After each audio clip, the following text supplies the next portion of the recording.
A SBPI, organizadora do primeiro congresso online, nós temos hoje a Regiane, que veio trazer mais informações desse congresso. Com vocês, Regiane. Bom, olá pessoal, boa tarde.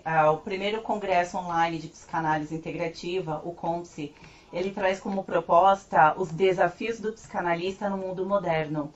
E quando pensamos neste congresso sobre quais são os desafios, pensamos justamente nos desafios dentro do setting analítico, sobre quais são as demandas que o psicanalista precisa enfrentar hoje de uma nova fala, de novos, aparentemente, sintomas que as pessoas trazem por uma linguagem, né, uma roupagem diferente do tempo contemporâneo em que estamos. E também sobre quais os desafios fora do setting analítico. Como todo profissional, no caso psicanalista, num perfil mais autônomo, ele precisa entender o mercado de trabalho dele, como desenvolver formas de divulgação, como entender do mundo moderno o que ele exige também do profissional para que ele tenha destaque. Então visite a página www.compse.com.br, vocês encontrarão mais informações. Vocês são convidados, dúvida que vocês tiverem, tem os nossos contatos e a gente espera encontrá-los neste primeiro congresso. Muito bem, Regiane, qual um contato para falar diretamente com você pelo comercial? Bom, o e-mail comercial @sbpi.org.br. O WhatsApp depois a gente vai colocar aqui para vocês, também é uma forma de contato. E não poderia deixar de mencionar que a Fátima traz para a gente, né, o título sobre o psicanalista contemporâneo pela visão integrativa da SBPI. Então não percam, participem. Obrigada, Regiane, essa figura ilustre. E futuros congressos nós já estamos montando, hein, gente? Vocês vão amar. Sim, já estamos planejando. Isso aí, muito obrigada, Regiane. Fátima. Então, continuando aqui o nosso chat, até o final do chat eu vou colocar mais informações do congresso. E agora, se vocês tiverem perguntas, Celso e Ana Paula, façam, porque eu tenho milhões de perguntas aqui, porque eu não fiquei uma semana sem fazer o chat, vocês já viram, né? Eu não tinha voz, gente. O Tiago nos pergunta, fiquei com dúvidas numa fala sobre o inconsciente, pois compreendo o inconsciente como estrutura psíquica, onde os materiais recalcados estão, que em algum momento podem subir aos pré-conscientes ou conscientes, mas também o inconsciente enquanto local, enquanto lugar onde este material recalcado repousa, que nunca irá para o pré-consciente. Tiago, eu não sei se você faz análise, né? Se você é aluno do curso de psicanálise integrativa, no sentido de estar estudando Freud. O lugar onde o material fica recalcado não é um lugar, é uma subjetividade. Esse material recalcado, que é um material que normalmente provém do id, que está conosco a vida inteira, assim como o inconsciente, ele estará recalcado no inconsciente pelo resto da eternidade. Lembrando que psicanálise é energia, e energia nos dá um caráter dinâmico. Portanto, ele ficará recalcado, mas ele vai gerar sintoma, Tiago. Então, o sintoma, o que tem recalque é a neurose, mas ele se projeta energeticamente, psiquicamente, pelo sintoma. E o sintoma não desaparece até que você cuide dele, tá bom? Olha, o Roberto pergunta, olá, este método onde o psicanalista é convidado a visualizar um cinema com luzes, tela branca e uma criança, isso se faz no primeiro dia certo, mas quando se encerra a sessão, o terapeuta diz para o paciente ficar ainda com a criança na tela branca ou o paciente tem que deixar a criança e o cinema? E nas próximas sessões, o terapeuta tem que fazer tudo no início, fazer o paciente entrar no cinema, tela branca, ou seja, acabou a sessão, o paciente tem que deixar o cinema. O que devo fazer nas próximas sessões? Agradeço. Roberto, o que acontece é o seguinte, e essa técnica da visualização criativa, ela tem um fundamento. E o fundamento é que a tela funcione como uma ida para o inconsciente. Uma vez lá, não precisa tirar ninguém, porque automaticamente ele sai. Você não precisa dizer para o paciente sair da tela.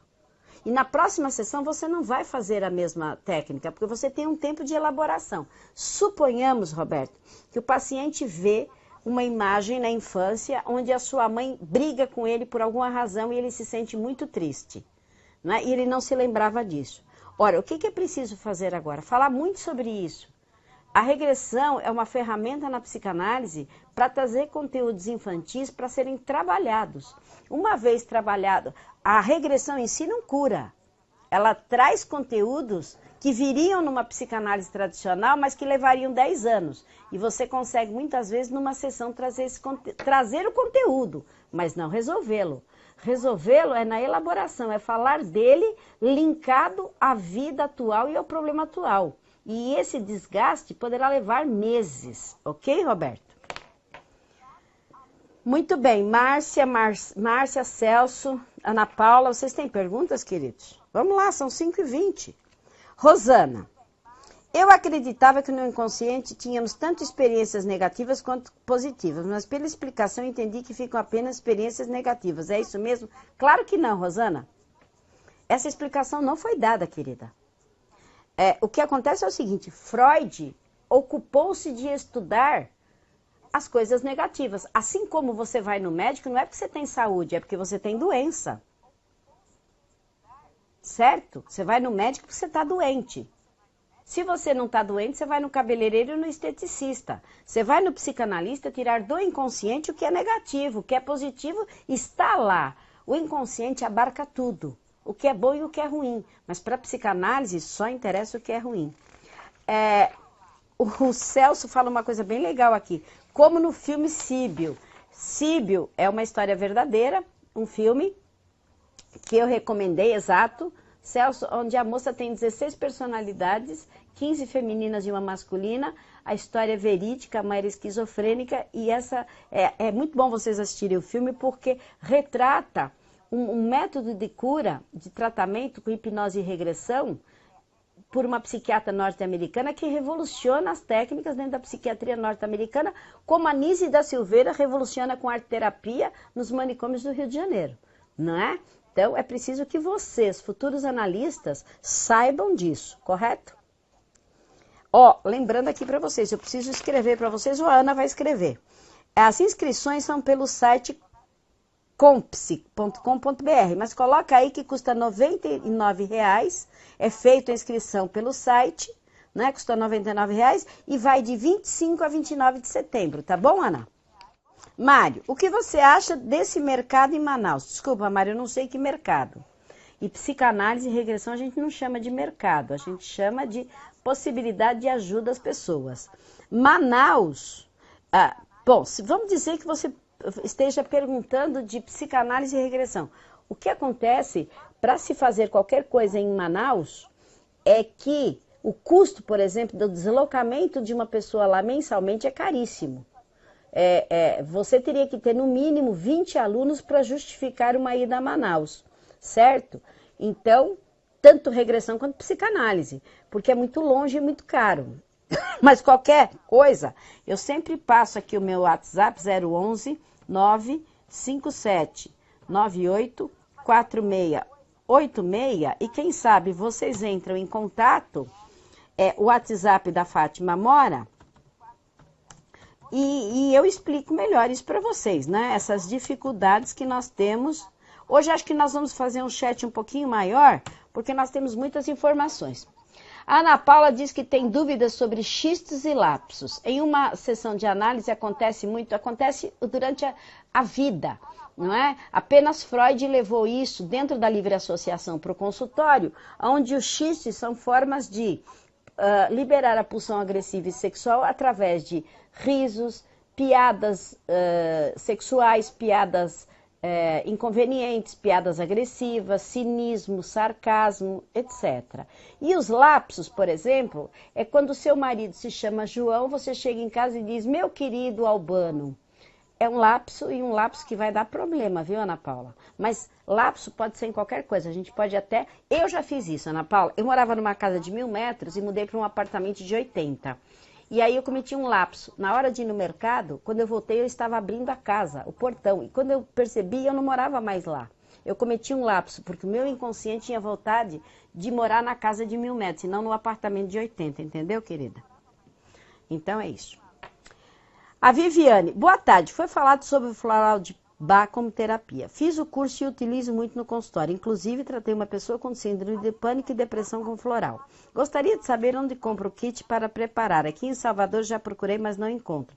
Tem que me orientar nesse sentido. Sim, querida. Você precisa entrar no meu WhatsApp para eu te indicar quem vende em São Paulo.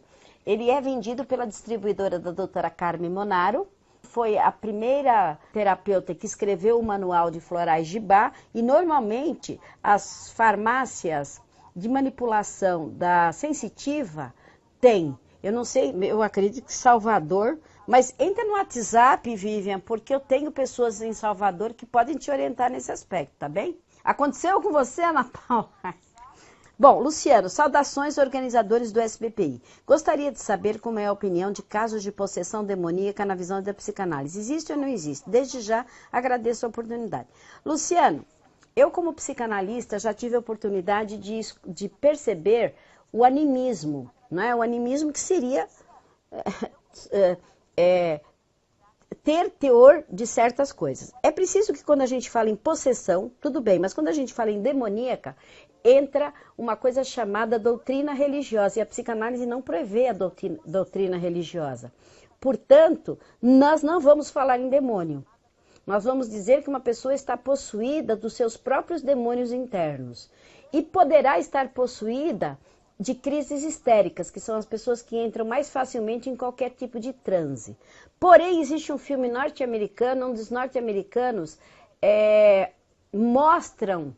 Eu vou procurar para você, eu não me lembro agora aqui no momento, é uma possessão de uma norte-americana e que até os federais, até o FBI, comprovou a existência de possessão.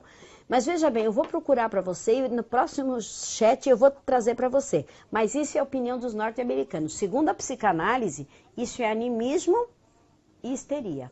Tá? Eu não vou te dar a minha posição pessoal porque não cabe. Vamos lá, tem a Sandra aqui. Eu tenho uma pergunta, o homossexualismo pode vir da infância por algum trauma? Veja bem, do ponto de vista de Freud, não. O homossexualismo não tem nada a ver com traumas, não é nenhum tipo de doença, é apenas uma orientação da sexualidade. Então, assim, da maneira como você colocou, a impressão que dá é que isso é um trauma, é uma doença. O homossexualismo não é doença. Freud dizia que a inversão ocorria por causa do narcisismo. Então, estuda narcisismo freudiano, que essa é uma possibilidade. Mas assim, nós não estamos preocupados com nenhum tipo de sexualidade, até porque a psicanálise prevê muito mais a energia da libido do que propriamente a genitalidade. Freud estudou sobre os sonâmbulos? Não, meu amor, não estudou sobre os sonâmbulos. Ele estudou sobre os sonhos. Sonambulismo não fez parte do estudo dele. Ana, professora Fátima, comando durma que muitos hipnotistas usam não é um signo sinal? Ana, poderá ser se combinado está com o paciente. Qualquer coisa é signo sinal, desde que o hipnólogo, o hipnoterapeuta, o qualquer coisa, combine com o seu paciente o signo sinal. Pode ser abracadabra, bom dia. É uma combinação que só funciona com analisando e analista hipnólogo, certo? Nós estamos chegando no final do chat. Queria saber se vocês têm mais algumas perguntas, senão nós vamos ficar para a semana que vem, tá bom, gente? O que vocês acham? Amei estar com vocês aqui. Ariane da Bahia, povo da Bahia, Salvador, qualquer dia eu vou para lá tomar uns banhos de sol. Rio de Janeiro, me aguarde. Ó, gente, o próximo congresso que eu estou bolando aqui com a organização da SPP, estou bolando um congresso de regressão online, de Jung online e de terapias infantis. Então são esses congressos, mas assim, demanda tempo para nós estarmos organizando. Mas assistam os congressos online que vocês vão gostar muito, eles estão muito baratos. Um congresso presencial custa R$500, a 99, gente, são oportunidades únicas. Um grande beijo, Celso, um grande beijo, Márcia, um grande beijo, Ana Paula, Sandra e todos que vão nos ouvir. Até a semana que vem. Obrigada.